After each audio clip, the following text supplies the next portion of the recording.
You just ran into someone you've met at least 3 times. They smile, they wave, and your brain goes completely blank. Their name? Gone, vanished, like it was never stored in the first place. So you do what millions of people do every single day. You smile back, say, "Hey, how are you?" and pray they never notice. Here's what nobody tells you. This isn't a memory problem. It's a psychology problem. And once you understand why it happens, you'll never look at yourself or other people the same way again. We live in a world that judges people who forget names. We call them rude, self-absorbed, distracted, or just bad with people. But psychology tells a very different story. The people who struggle most with remembering names are often the deepest thinkers, the most emotionally present, and sometimes the most socially anxious among us.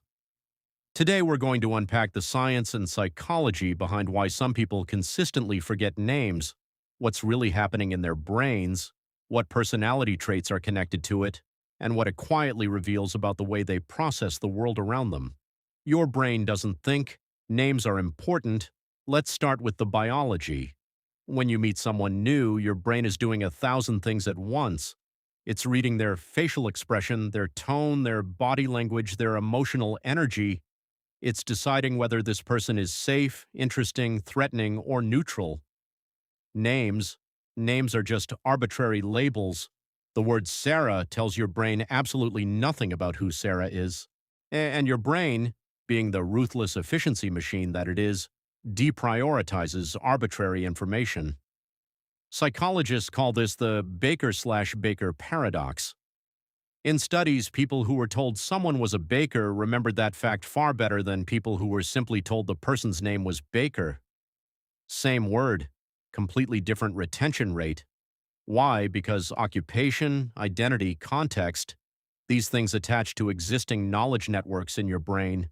A name just floats there, unanchored. So if you forget names, your brain is not broken. It's just doing exactly what evolution designed it to do: filter out what it considers noise. The attention split at the moment of introduction. Here's where it gets even more interesting. So the moment someone tells you their name is the exact same moment your brain is under the most cognitive pressure. You're making eye contact. You're preparing what to say next. You're managing how you appear to them. You're processing the handshake, the setting, the context. Psychologists call this cognitive overload, and it's a very real phenomenon. When your brain is juggling too many inputs at once, new information, like a name, simply doesn't get encoded properly into long-term memory. It goes into a kind of mental waiting room, and within seconds it evaporates. This is why the people who forget names most often tend to be overthinkers and high-anxiety individuals. They are so consumed with managing the social moment. Am I coming across well? What do I say? Is this awkward? See that their working memory has no room left for a new name. It's not rudeness. It's a brain that's stretched too thin at the worst possible moment. The personality connection. Now this is where psychology gets really revealing. Research consistently shows a fascinating link between name forgetting and specific personality profiles. Introverts, who process social situations more deeply, are often overwhelmed by the volume of information during first meetings. They are tuned into everything, which paradoxically means the one small thin piece of information, the name, gets lost in the flood. Highly empathetic people tend to focus intensely on a person's emotional state during conversation. They're so busy feeling the room that the name goes unprocessed. Creative and abstract thinkers, particularly those who score high in openness to experience, tend to focus on ideas, impressions, and feelings rather than concrete labels. They remember how someone made them feel with vivid detail, but the name, it never stood a chance. And interestingly, studies in social psychology have found that people with higher levels of social anxiety forget names more frequently, not because they're careless, but because they're the most acutely aware of how much names matter, and that pressure creates a mental block at the exact moment of encoding. The cruel irony: the people who care the most about making a good impression are often the ones who forget your name the fastest. What it reveals about how they see people. Here's a perspective shift worth sitting with. Yeah, people who forget names are very often the same people who remember everything else about you. They remember that you looked tired when you talked about work. They remember the joke you made 6 months ago that no one else laughed at. They remember that you prefer tea over coffee, that you light up when someone mentions travel, that you go quiet when the topic of family comes up. They didn't forget you, they forgot your label. And in many ways, that reflects a deeply human centered way of experiencing relationships. They are processing people as whole beings rather than as entries in a social database.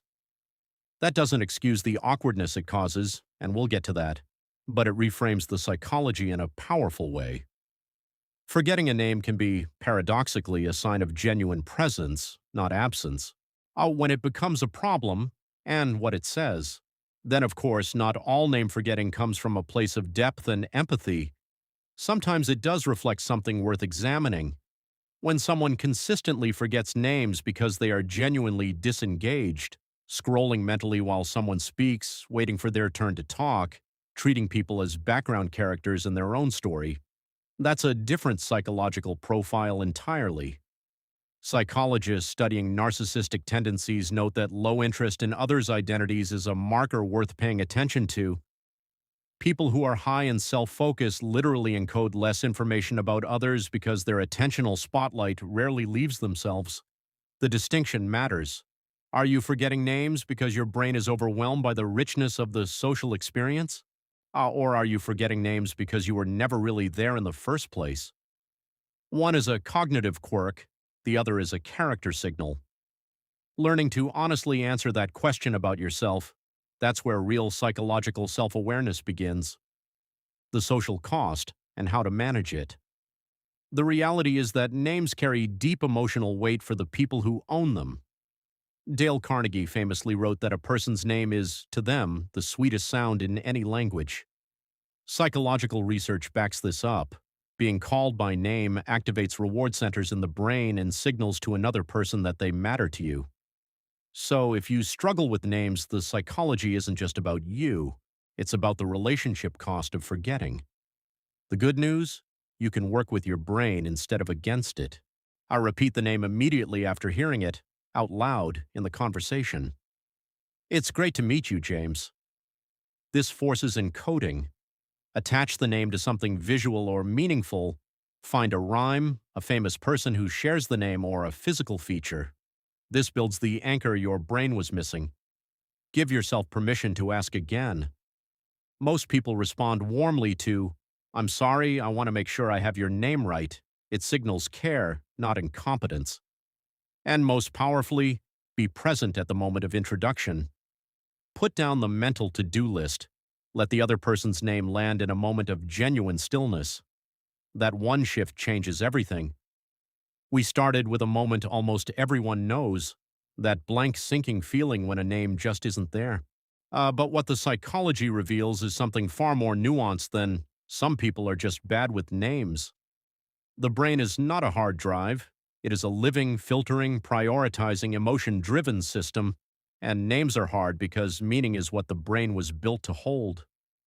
The people who forget names the most are often the ones most alive to everything else in a conversation, the ones feeling the most, thinking the most, carrying the most social weight in the moment.